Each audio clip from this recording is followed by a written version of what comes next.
you decide when you're ready, you take this, gravitate towards the center of the place that we determine, define, and come together there in a cluster. Just be and settle into your standing.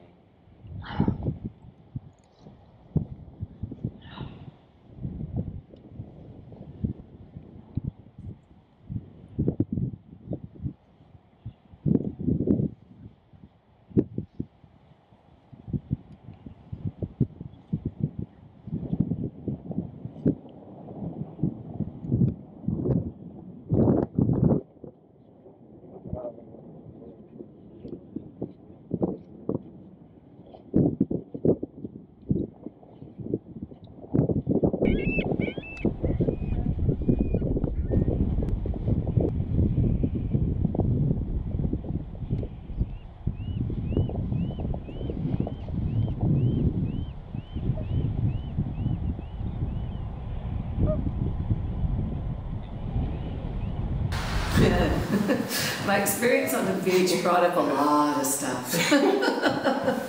It brought up at times, just because all of a sudden it was in a performance and there were people watching.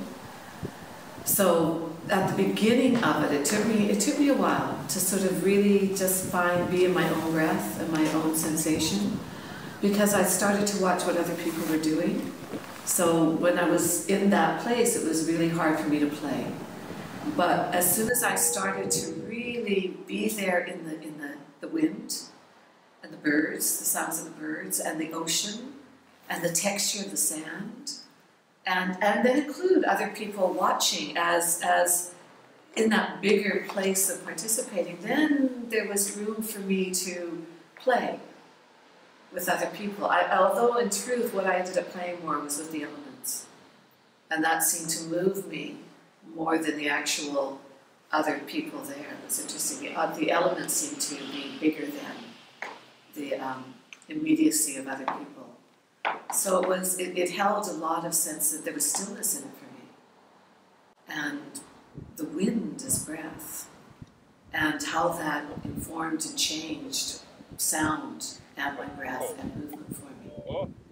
So it was a really wonderful experience to move from this space, the studio, this contained space of breath, into something that had no limit whatsoever.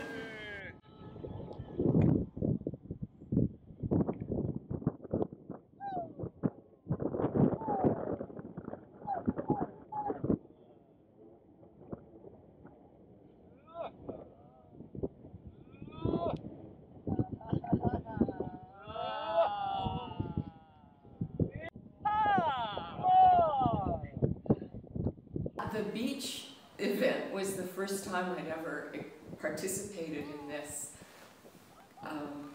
kind of thing outside. So that lent a whole other quality to what we've been working with. We've been working a lot in that weekend with being in ourselves and allowing this expression, and really being with the others in the space and what we were creating spontaneously together, just in terms of a group of people expressing themselves in their breath. So then we get out onto the beach and there's the mountains and the water and the sand under our toes and the wind and people watching. It lent a very different experience of what being in myself was. And I could sense that urge to try come in.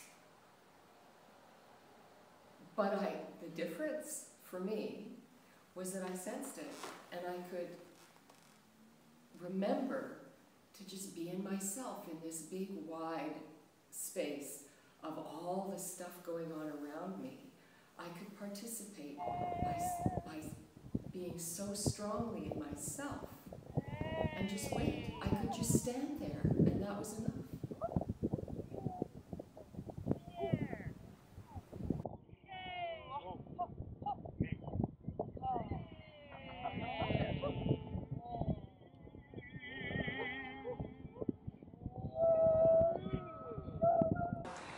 The experience at the beach was really interesting.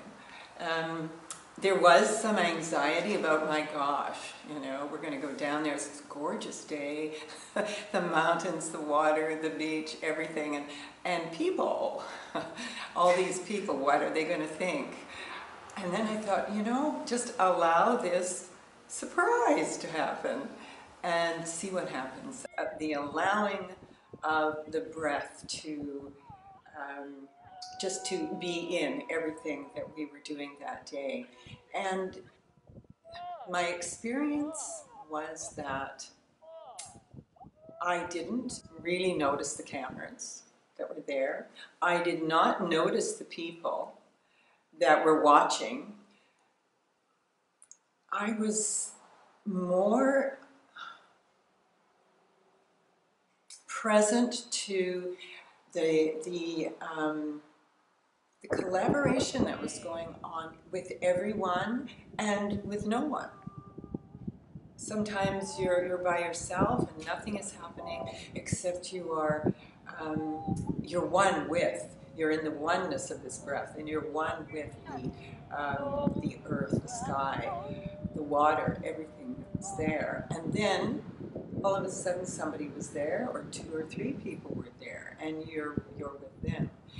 So the allowing of the breath, the allowing of whatever will be.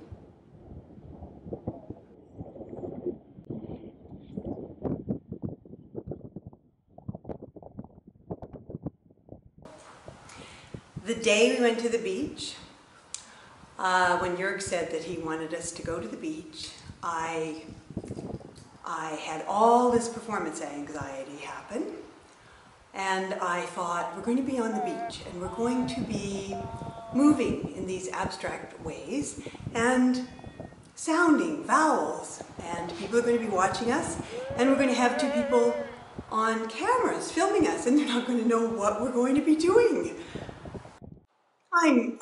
My whole experience is going to be doubting each moment what I'm doing, what people are thinking. The people behind the cameras aren't going to know. That's what I thought my experience was going to be. Driving there, I wished I was going somewhere else. We get to the beach. We stand.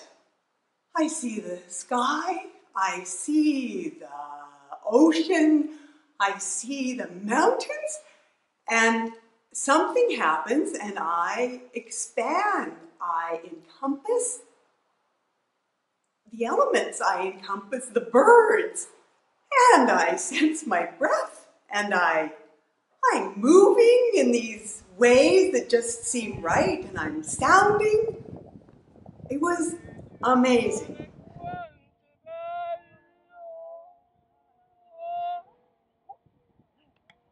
That performing arts training for me not only was about me being able to participate in it with Jörg and have him come up here so that I could become a player, a participant, but also for me to lead the program in the, I led 3 of them. Yes, I led 3 of them. The challenge of that. So it was about, for me, that ability to trust myself, to be in the class, in the program, to trust myself as a performer. When I perform, there's always been this aspect of what does that person want from me, and how can I give them what they want, and am I doing the right thing? And for me, the performing arts training really, really started to allow me to just trust my own sensations and my own movement. And if somebody in the explorations would offer me something, it wasn't like, oh my God, what do they want from me and how do I respond to them? But whatever that offer was, I could receive it and continue with whatever was happening in terms of my own breath and my own sound and my own ability to play. So the performing arts for me was about playing. We're playing truthfully. We're playing in the moment, in surprise, vocally, physically, spiritually. And then to become a teacher of that and to actually run a weekend with the people that I had been playing with, and creating the space for that continuation of what does it mean to be in the texture of sound and movement and other breaths and other offers, and trust your own sensations and impulses and experiences of that, and let that feed my sound, speaking wise or singing wise or in any way. So it was so yeah, I had a lot of different possibilities with that. So it taught me a lot as a teacher, and holding the space for other performers and other people exploring it, and also for me as a participant to trust myself and trust my impulse and not censor all those wonderful things that are possible.